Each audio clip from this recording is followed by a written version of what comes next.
जी, मैं मुथाज बेवा एक्सीडेंट हो गया। मैं काम करके आ रही सी, एक्सीडेंट हो गया।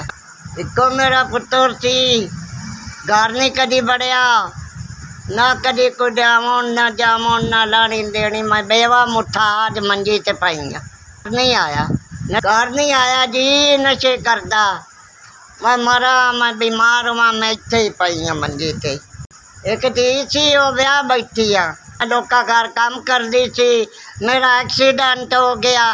मैं मंजी ते पा रही हाँ, दोवें पर टुट गए।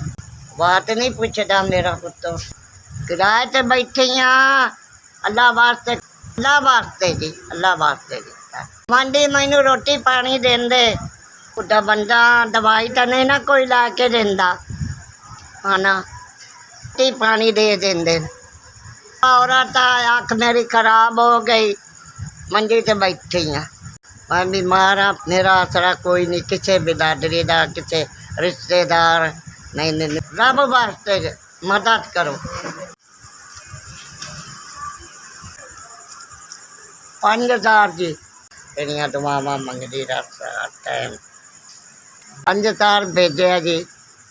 खुश रखे अल्लाह की जात, खुश रखे अल्लाह। तेरे बच्चा की तंदरुस्ती होवे तो सानू 5000 रुपया दिता, तंदरुस्ती होवे, तेरी भी खैर होवे। अल्लाह ताला खैर करे, जिंदगी होवे ते अल्लाह बताई जावे तेरे कारोबार। अल्लाह खैर करे, मदीने वाला तंदरुस्तियाँ होवन, खुश रखे, आबाद रहो, कदी कमी ना आवे। इवें ही मनदा रब सोने, अल्लाह खैर करे तेरी तंदरुस्ती। अल्लाह इन्ना क देवे, तुसीं मंडदे ही रहो। आम गरीबां दी मदद करदे पए ने, अल्लाह खैर करे।